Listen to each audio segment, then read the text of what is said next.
What's good, everybody? Welcome back to Beyond the Usual episode. I don't even know what episode this is. This Season is two, episode 3. three? I Okay, got you. episode three. Welcome back to episode three of Beyond the Usual, season two. I am Paula J. Anthony. You say- Alicia Lachey, I didn't realize we was there. You didn't give me She- no forewarning. she's Kalisha Lachey. Oh, and thank we're you. and we're back. We're back to deliver to you on the series, on the Where You Are series. So we're still on that series, right? Um, Now we're going to be talking about, so last time we talked about where are you in your journey, right? That's what we talked about last time. Yeah. And today we're going to be talking about where do you want to go? And the premise behind everything that we're doing is to help you create a map, a blueprint, a way to understand where you are, where you want to go, and how to get there, right? Because we're living in a time now where reality is literally in the palm of your hands. Like you can literally create the desired reality that you want. But the thing that holds you back most is the mindset, for one, right? Some of the things that you may have gone through in the past that keeps you in this state of stagnation because you believe that based on what happened to you in a previous life, that you can't achieve the things that you desire in your mind and your heart and your soul. And so we're here to help you to create more clarity and understanding on how to build that roadmap so that way you can walk the path that you truly desire because you do deserve it.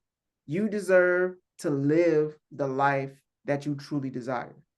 And so we're here to help you do that. And so the focus today, we're going to talk about inspired clarity around long-term dreams and actionable short-term goals, right? And the first thing we're going to be talking about is how to reconnect with passions and aspirations. What do you think? What do you think about that? Before we get into that, though, how you feeling today and what's on your mind? Oh, yeah, we didn't even do no check-in, huh? You didn't. I am feeling, I'm feeling inspired, Hmm. but also overwhelmed. That's Hmm. that's definitely the feeling. Two things can be true, right? True. Yeah. What about you? How you feeling? I feel amazing. I feel renewed. That's the best way I can put it. I feel renewed. I was gonna say last week you were under the weather, as they say. And I feel like you look a little different. Like you said like you're renewed. I feel like you're like you're giving the energy of being a few more years wiser or something. It's that's yeah. Yeah. I mean, that's the beautiful thing about it, right? Whenever you go through a process, when you go through a process like how we go through, you're always extracting lessons, right? Like there's always a lesson to be learned from every instance and every circumstance in your life. Because Yeah. once you get on this journey, everything literally becomes a learning lesson. It's a tool. It's a way for you to grow. And so I used my minor setback for a major comeback, right? And that's why we're here today feeling renewed. I'm here for it. I'm here for it.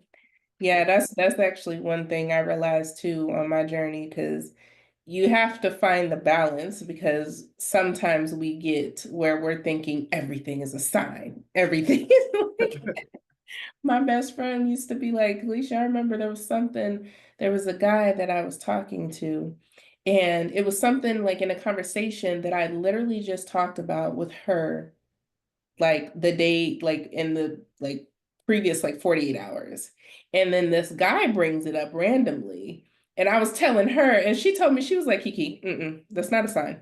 Like that's not, I already know where you're going with this, but that does not mean that this it could be the one for you. That's not what that means. And I always like laugh at that because it always reminded me like, okay, like we have to balance. Sometimes it'd be like certain things we'd be thinking, you know, it's like okay to sometimes take our brain, turn our brain off of not trying to find the deeper meanings and the deeper things related, Mm. because yeah, that was something I kind of tended to do on my journey. I don't know if you ever did that, but Oh, for sure. Oh, for sure. I feel like when you're on this journey in the beginning, you take yourself way too serious yeah. because you're having all of these new found truths about life and about yourself. And so you take on this persona and you're just so serious because you're seeing the signs and synchronicities and you're studying all of these things because you're studying yourself and you're studying, if you're like us along this journey, you're studying ancient wisdom too. And Yeah. it brings you to these profound points in your life where it's just like, oh man, like your eyes are open to reality from a whole nother perspective. And in that beginning stage, you're gonna take yourself very seriously because you're trying to find a balance, right? And part of it is discipline. And then another part of it is just you being who you are or who you once was. And you're trying to balance this newfound aspect of yourself who is so disciplined and militant. And then this other aspect of you who all they ever did was just party and BS around. And maybe they didn't take life as seriously because they didn't have an understanding of what life meant until this moment came. And now it's just like you just your scales are off balance and you're just trying to get those back into alignment so that way you can truly live life with fullness, with purpose, with potential. Yeah. um I yeah. love that. I think that's so important because ultimately that is what this journey is about. It's about the integration of everything, all the aspects of ourselves. I think when we become it, like most of us, I feel like to be in the space that we're in, you usually had some type of spiritual awakening or some deep trauma that happened, either one of the two or both. Where it's like you get so intentional, so hyper fixated on healing, healing, healing. Let me learn, oh my gosh, I can find lessons in everything. So I want the lessons from everything. Like we get so focused on that. And like you said, like, about, having fun, taking time to like all these parts of ourselves, the inner child that still wants to be silly and, do fuck shit with friends. You know what I mean? Like just random stuff. I could still be, the girl that wants to twerk to make the stallion and be this person that can hold space and doing plant medicine ceremonies with a person. Like all of these aspects are what have become one. And I think the biggest thing is just us realizing that the answer is integration rather than trying to compartmentalize things, you know what I mean, or repress parts of ourselves, which again kind of gives us the path to this conversation today about where we want to go. Like I think reconnecting with your passions and your aspirations is a major part of it should be rather, of people's goals, of their path forward. Because either what I found a lot of people for them to discover their purpose, their dharma, if you will, it is related to either their core wounds or their passion, like that thing for them, whatever it is, whether it's art or music or whatever that looks like for people. It's one of those paths that is your path forward. So I think reconnecting with your passions and aspirations, that's why even with my clients and stuff, sometimes I have them do homework that is childlike. Mm. Like sometimes we got to go back to the basics, if you will, because we forget, we get so focused and so stuck in survival mode because we're like, I got to make money. I got to take care of my family. I got to, find, a good paying job. I got to, what is my purpose? Like all these things that are the serious stuff, right? But we forget that that inner child is still there and needs that time, love, and attention, that needs to feel seen, heard, and understood. And that includes being like, we can play, we can go, if we want to skip as we're walking into the grocery store, or dance in the middle of the street or something, randomly. Go run outside when it's raining. Like random things that you would have just loved as kids. I think that's such an important thing. So, I mean, to me, that is like passion work. To me, that is a big part of finding your path forward, in addition to also what did you want to be as a kid? Having that conversation. I know for me growing up, like I wanted to be a nurse. I wanted to be like, I always saw me like treating people like medically, which makes sense because then I joined the military and I was a medic. And then that is where I discovered, well, actually going backwards, my dad, I remember sitting, I went to the school, went to Chamberlain, was it Chamberlain University or something like that? They're a big time medical school, nursing and stuff. Mhm. And my dad he was about to pay for everything. And I sat there and I was like, I don't want to do this. I was like, a part of it before you get to the like to be a trauma nurse or something like that, you got to do the basic stuff, right? Cleaning people's butts. Like that's not the stuff that people get excited about or that they think about you think about being a nurse. But Right. that's like part of the journey, right? But I just realized I was like, yeah, I don't want to do that. But then as a medic in the army, that's where I realized, oh, it starts energetically and mentally before it becomes a physical thing. So all this time I thought I wanted to treat people physically, but no, I like to get to the root of the things. I'm not trying to just cover up put band-aids on you. That's not, no, let's heal this shit. Like that is Right. that connected to my original passion. So Right. what would you say as far as like reconnecting with your passions and aspirations as far as moving forward?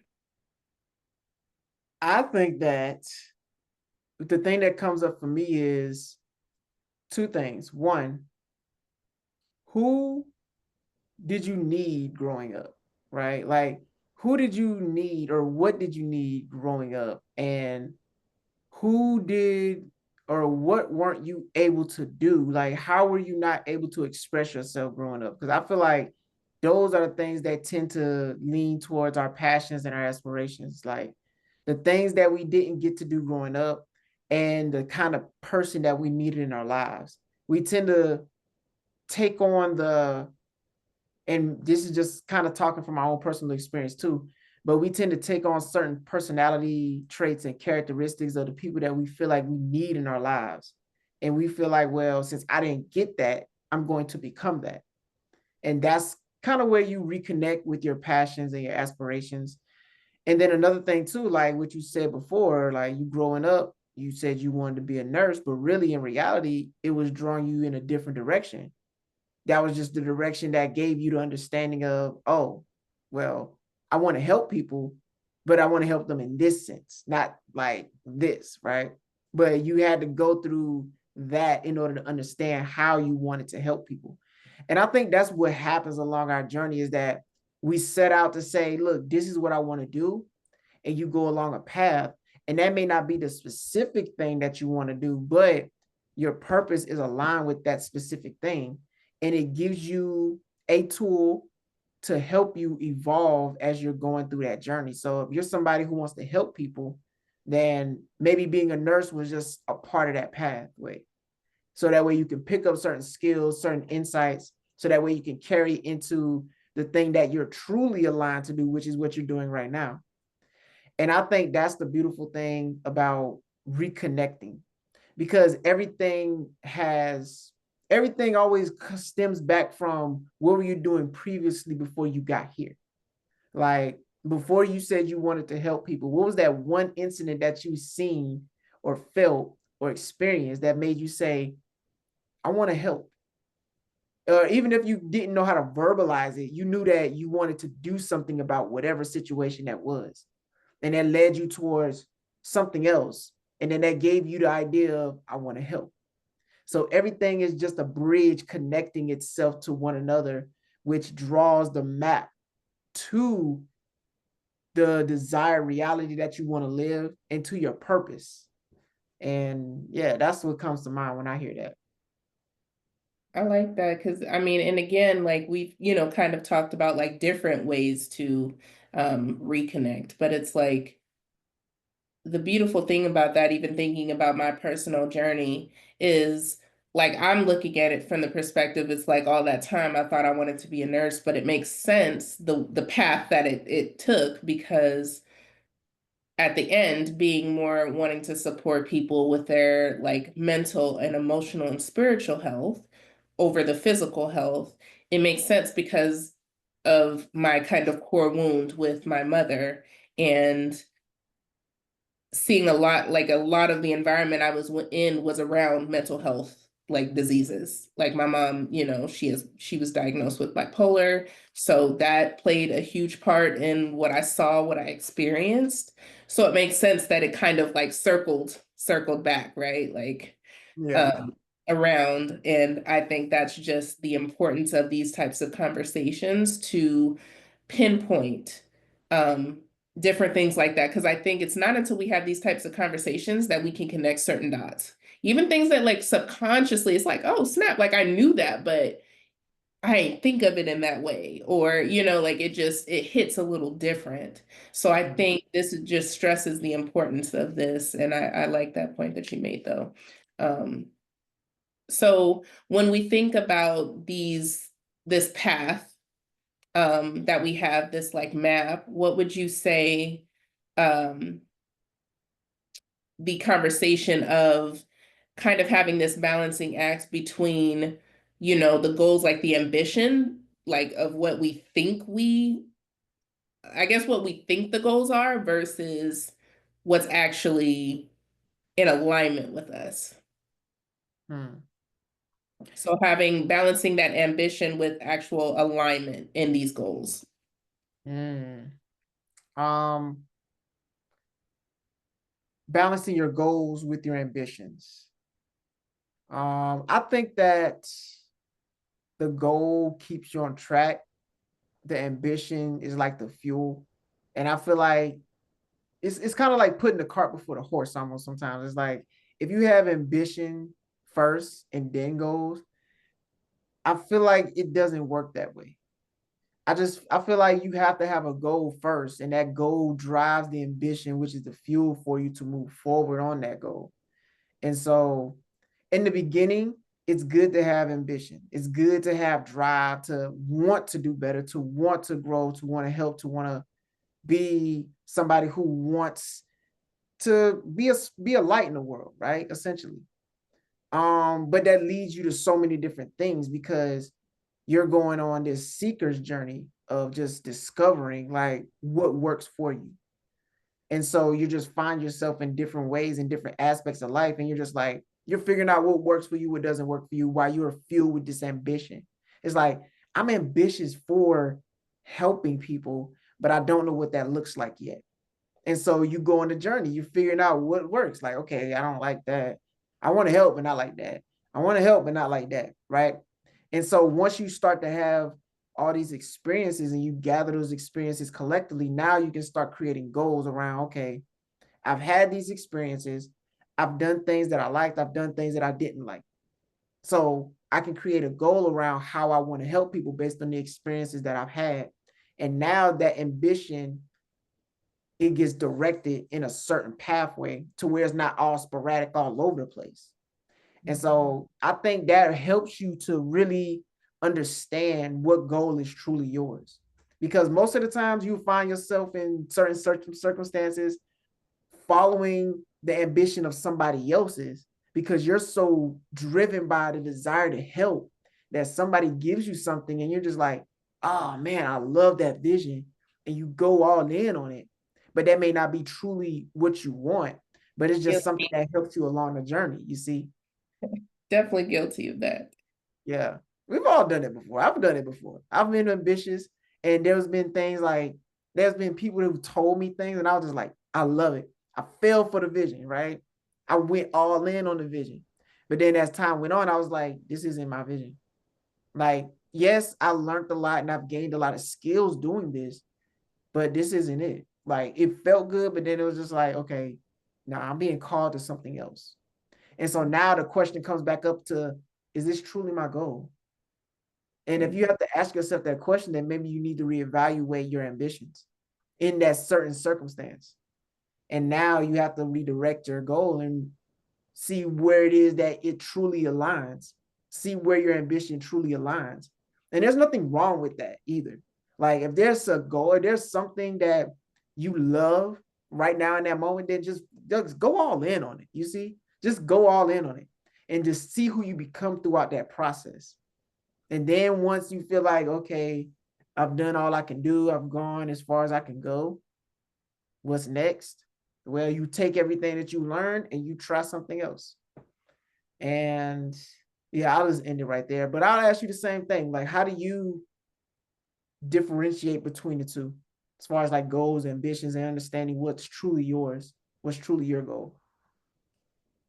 Well, before I even answer that, and don't let me forget to answer that, Mhm. but I wanted to just kind of circle back to what you were saying, because I think that is so important to also talk about the the signs too, like the of when you are essentially like not being in alignment, like when you are realizing, are these goals truly mine? Like, am I doing this out of people pleasing, or is this a goal because of, like external expectations type of thing, societal expectations, you know?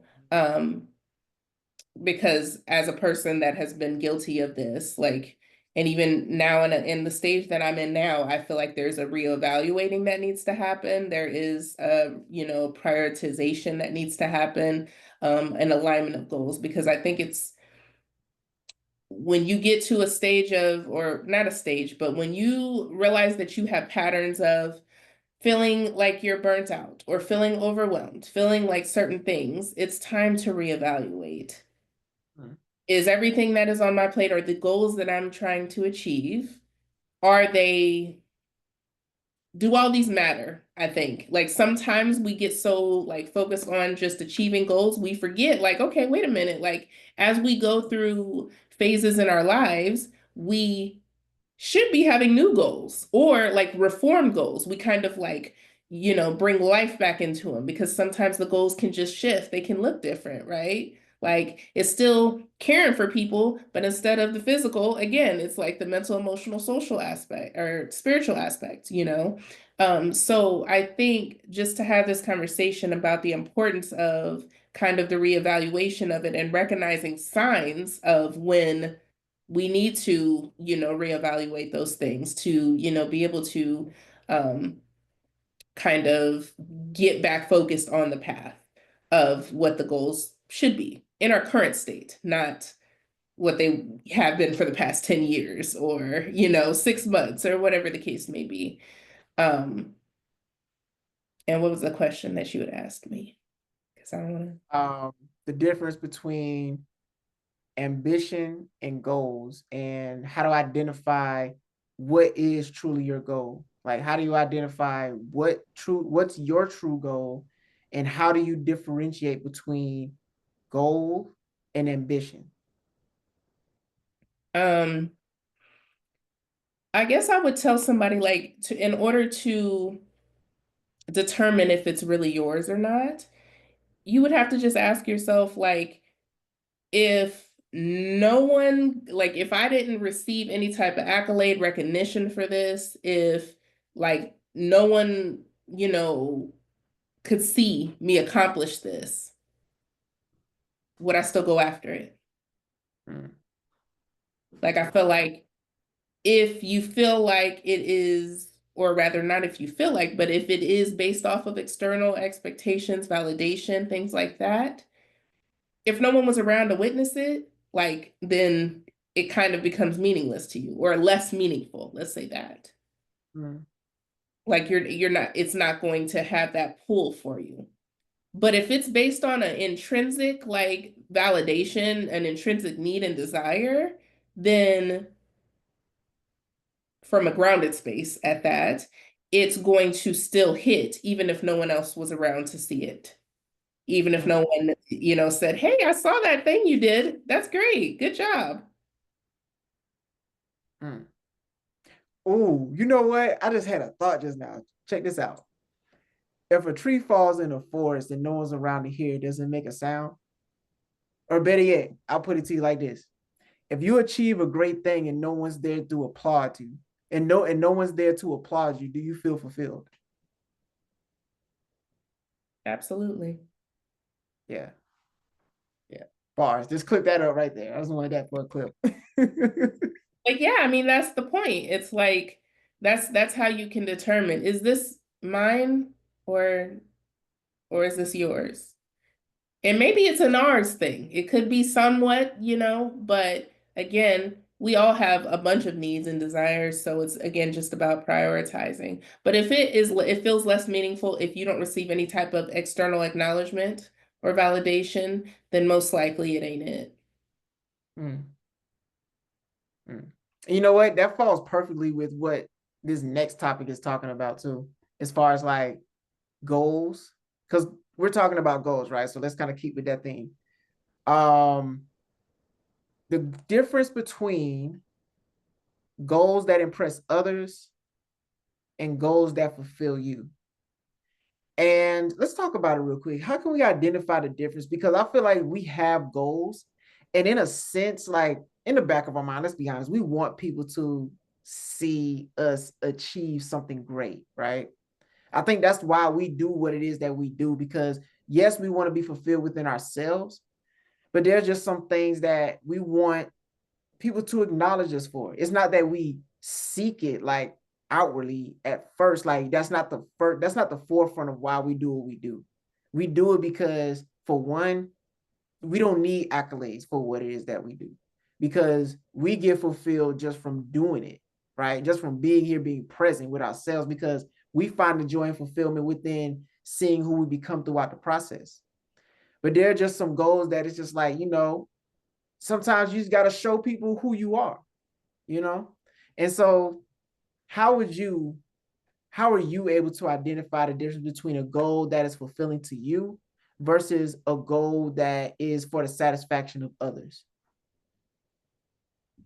I mean, honestly, like my biggest thing, which we've talked about before on previous episodes, is doing this work and knowing what your core values are. Because if you know what your core values are, then you can align the decisions that you need to make. You can kind of compare the goals that you have. Is this in alignment with what I've already like learned that my like just foundational needs and desires are? And if it don't, then it's not yours. Hmm. That means you're carrying it for someone else. Maybe Hmm. your mother, maybe, your grandparent that you lived with, maybe, whatever, someone that felt violated you in some way. It can Hmm. be all of those things, or, well, one of those things. Sometimes we carry stuff that's just not meant for us to carry. Hmm. Kind of like the whole generational curse breaking thing. Like Yeah, your lineage is, like, you feel as though it's your responsibility to break the generational curses of your lineage. yeah. And And I don't like to use the word curses. I call them generational patterns, personally.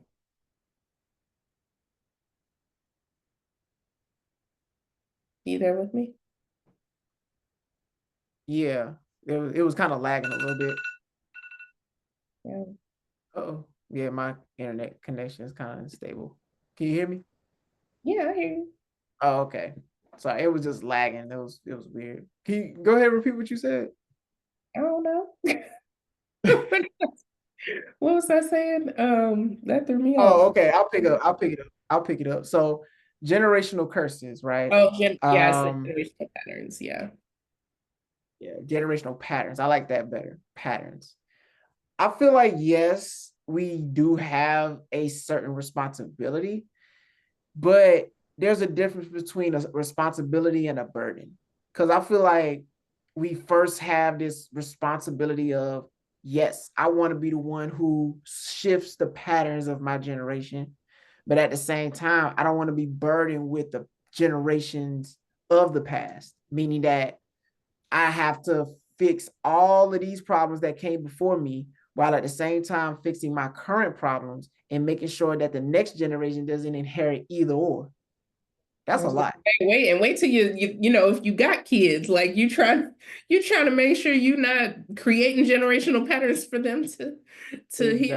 Exactly. Yeah, it's a lot. Exactly. So I think, yeah, that it becomes a burden. And I think that that is a goal that is for others. Like you want to be able to achieve that goal for the fulfillment of others. But I think that the true goal that is fulfilling to you is being the healer instead of the breaker, right? Because I think by look at here, ooh, talk about it. I That love was it. intense. That I was love it. I didn't even, that wasn't even intentional today, but oh yeah, yes. healers. That's the true fulfillment for us, right? For our family and for other people outside of us, the fulfillment for them is watching us break generational curses. But the fulfillment for us is healing generational curse, healing generations, right? Because when we start with the healing within ourselves, all of the stuff that happened in the past is just it's kind of null and void, right? Because you don't really have the capacity to take on that anymore because you're lighter now. You feel more free. So you pass that on to the next, and they don't have to inherit any of that. And you don't necessarily need to inherit any of that because it kind of just jumps over you now. Where at first you had to see it and embody some of it to a degree, now you're a healer. So now it's just like it don't really affect you as much. Like, yes, because of where you are, it had an effect on you growing up because your parents kind of carried it and presented it to you and you embodied it without understanding what it was. But now that you're in this space, now you understand the world, you understand yourself. This is why we're talking about a map of where you are. Now that you have this, now you're basically creating your own reality based on the healing that you've done, based on the experiences that you've had. And now you can transmute that and become the healer for the next generation. And that's fulfilling for yourself, not for anybody else. Thanks. Yeah, yeah, I yeah. don't got nothing to add to that. That's good. That's good. Hey, we're coming close to the end. Next, we're going to be talking about visualization and embodiment practices to bring the vision into focus. So now that you've got the goals down, now we're going to be talking about how to bring all of these things into focus, right? And really be intentional about the things that you're creating in your reality. And so visualization really helps you to paint the picture of what it is that you see yourself doing and how you see yourself living. And I think this is important because visualization is something that helps you to paint the picture of how you want to live. And I think that when it comes to visualizing, you have to be able to do it from an abundance mindset, for lack of better words. You have to really do it from a place that isn't scarcity. Because yes, some of us do grow up in a scarcity environment, and that kind of causes that mindset.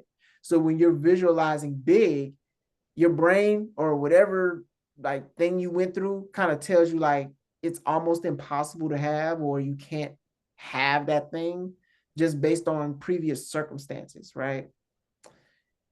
But I think that we really need to be able to embody and have a practice of embodying the life that we truly desire to live. And how would you go about doing that? Because, you didn't grow up in the best environment. I didn't grow up in the best environments. And there wasn't anybody who was feeding us like you can have more, you can do more, you can be more. That's just something that you kind of had to discover on your own. But how would you help somebody to create that visualization and that embodiment practice to really help them see the reality that they want to live in?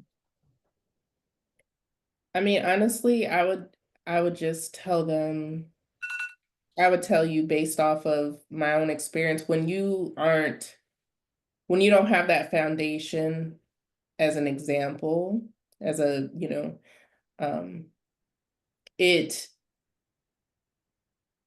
you just have to get to the space of finding community. Like I think that is the answer to helping you to be able to visualize. Because if you can't, like for me, I think my experiences, like my traumas, if you will, led me to like, I always thought like, oh, I don't dream, or I can't like, I'm not creative, I can't visualize things like that. Like I just thought like imagination was pretty much just not there.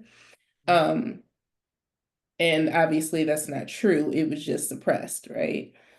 So I had to get to the space of like, it's like you see things on TV, you hear things in books or, movies, things like that. It's like for me, even stuff like that, that's like fake, right? Or scripted, it still came from somewhere, which means it's happened before. Because where would someone come up with the idea? So it's like, Mhm. if I know it's possible, even if I haven't seen it, let me go find community so that I can see it on the regular.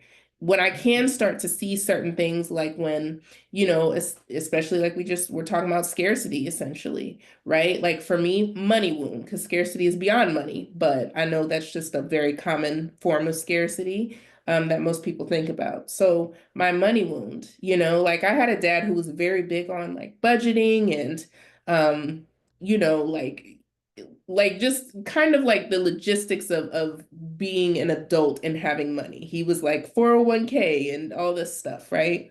Which at the Mhm. time, was like I retained some things, but it wasn't obviously like something I was really like soaking in. And then I Mhm. had the experience with my mom where we were eating like cup of noodles like for dinner sometimes, or just those kind of like low-key struggle meals that still hit, right? But it was what it was. Mhm. So even having both of those experiences, I don't recall. I used to think my dad was rich, but he always was denying it. I never had somebody that was like just like had just money and came from and had this lifestyle that supported, I mean, just this energy of abundance, I didn't really see that. So, but seeing things on TV, seeing things in movies, I just got to the point of like, you know what? Like I've had, I've had therapy, I've had other types of coaches. Like, why can't I get someone to help me in this space? So hiring the financial coach really just changed the trajectory of my life, and not even just with money, just in general. Like, it helped me in my business, it helped me with abundance mindset and dating, it helped me in all different areas. But it took me putting myself in environments and spaces connected with people where that was a thing, to have a coach for budgeting, or to have, like, a finance coach or whatever, the term is. It's like you have to sometimes go to those spaces. Like we can't just be stuck and think, oh, I don't know, I haven't seen it. I ain't what? There's people out there. Mhm. So I would say in order to work on that visualization, I think that's a unorthodox way to help you. Mhm. I like that. No, I like that. That's really good. That's really good. Um, all right. So after all of that, after all of that, I want to give people some things to go away with, to leave with. I want to give them some tips for setting realistic goals and meaningful steps forward. And so I want to give y'all this quote real quick that I found, and I made a video on it too. Put it on my Instagram, my TikTok. And basically, I call it the blueprint to success. And literally, it's breaking down the success, the word, into an acronym.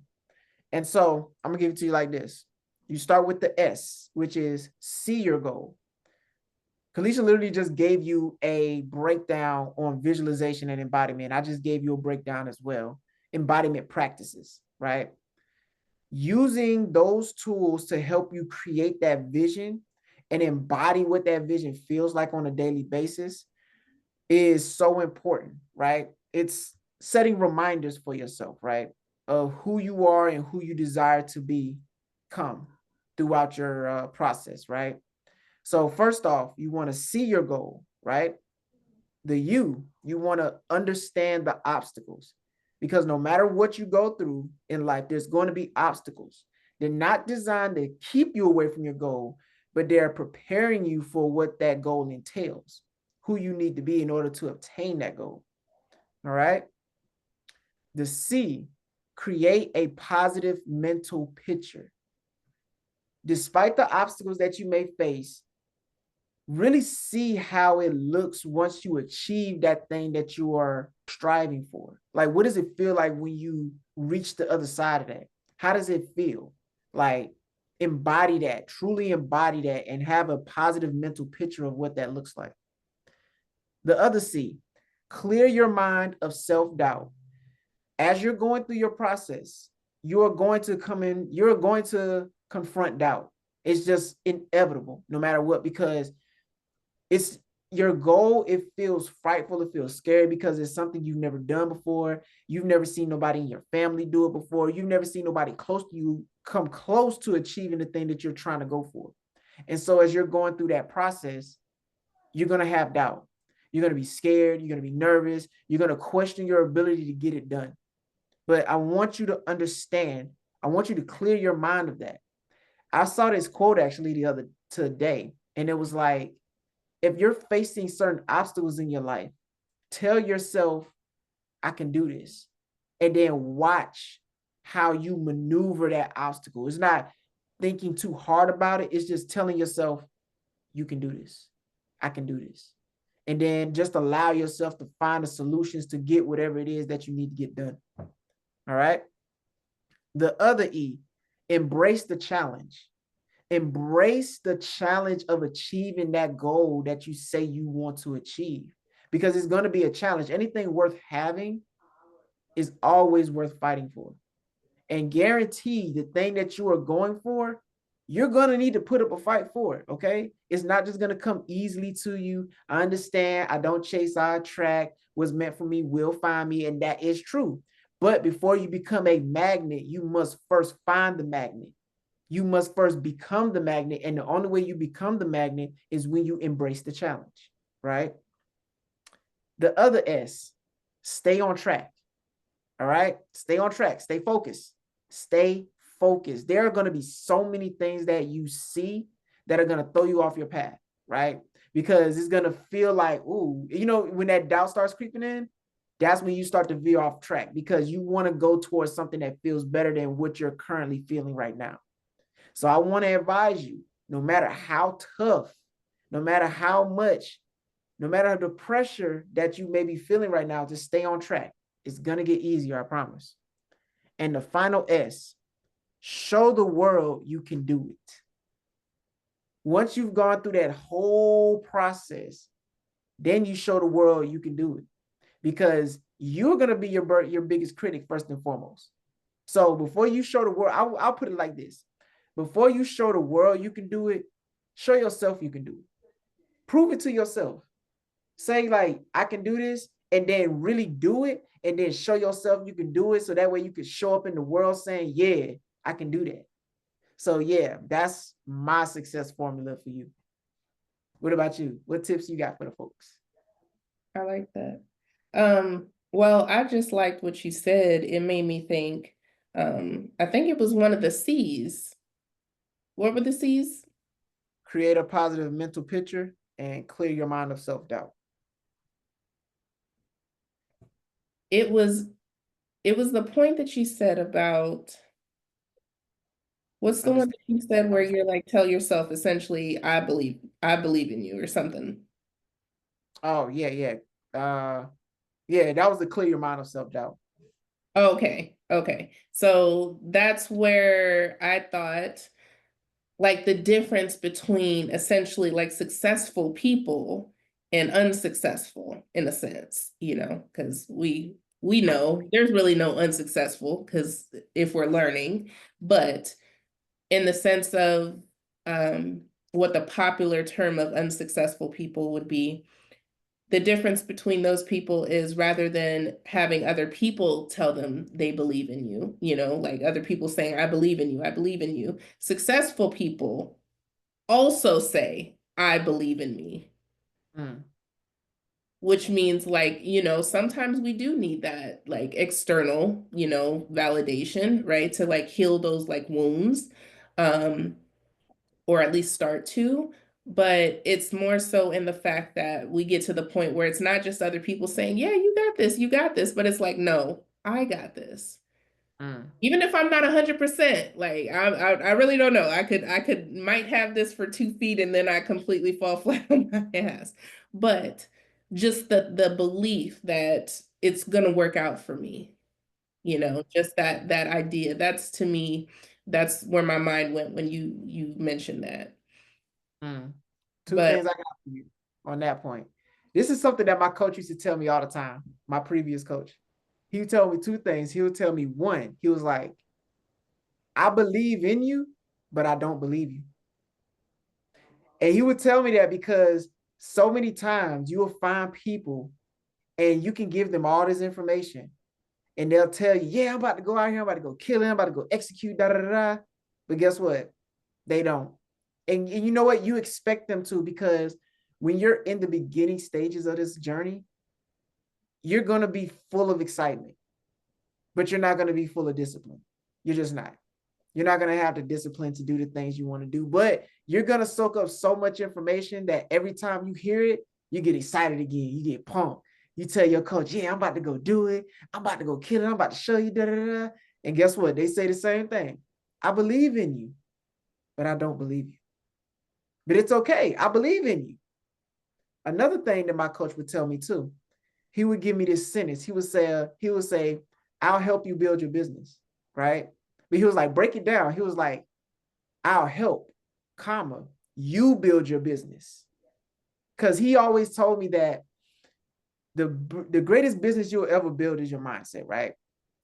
And so when it comes down to that, I'm going to give you all the tools that you need. But it's up to you to utilize these tools to execute so that way you can see the results for yourself. Because I can show you the results you're going to get, but only you can see the results you're getting. You see? So take that sentence and really break it down. I'll help you build your business. I'll help, comma, you build your business. So yeah, this is your business. Your business first and foremost is your brain, is your mind. Because no matter, they used to tell me this all the time. The first business you ever build is your mindset. Before you go out here and build this $1 million empire that you want so bad, you got to first build it in here first. The infrastructure starts within the brain first before it materializes out into the world.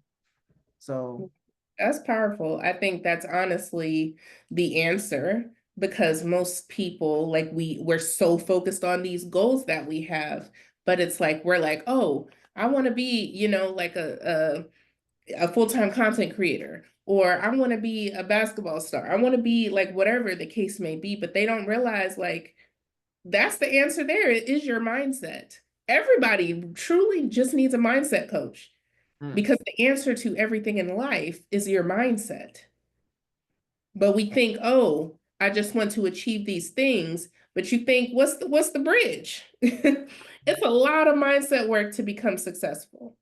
It's mm-hmm, dysregulating, not to mention, navigating like familial, um, platonic, romantic friendships along the way. You're making money, if your, business does become successful or whatever the case may be, like there's so much along the way that triggers our core wounds. It activates our core wounds. And mm, if you don't get mindset work, like there's no way you can get to the next level without mindset. mm. Facts. No way. No way. Because without doing this work, like without working your brain out essentially, like you don't have the capacity. Like you Mm, truly don't. So mm-hmm.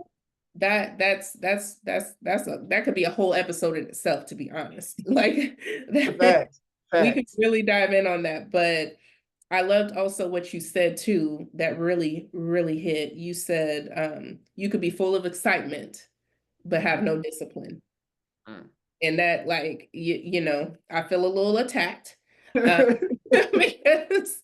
because your girl definitely, like, that has been a pattern for me, is like I get really excited about things and I'm like, yeah, this is amazing. It, seems to align with like some of the things that I want. So like, yeah, let's do it, rather than fully like looking at everything else I got going on or whatever the case may be. There was just a lot of um getting excited about things, jumping into them, and then, things just kind of like flaming out or whatever the case may be, just because there was a lack of discipline, understanding what my capacity was, being able to stay focused on things and really process and prove rather than just jumping to the next thing.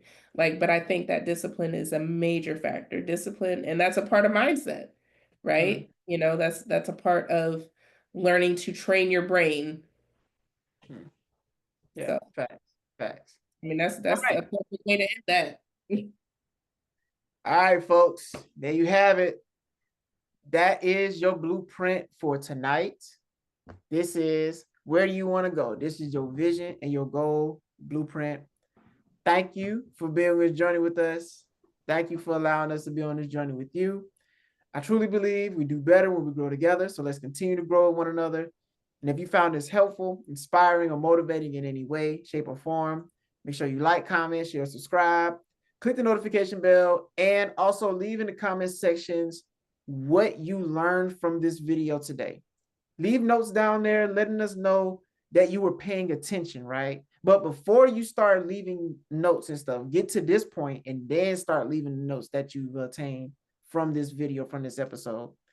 And let us know what other topics that you may want us to cover and what other things that you want us to discuss too. Absolutely. And I'm gonna say, you know what? Because you always got your tagline. I'm gonna go back to what my tagline used to be, and it's you can heal yourself every day. Mm. Remember, you can heal yourself every day. So, in some way, shape, or form, Mm. you can heal yourself every day. You can hear yourself every day. We I like, are healers. I Like like that's it. that's the journey. Along the way, if you could just help others heal too and learn to heal themselves, that's just the bonus. Mm. Hey, I couldn't have said it better myself. This has been another episode of Beyond the Usual. And until next time, peace and progress. Peace, y'all. I forgot I'm the person that has to end.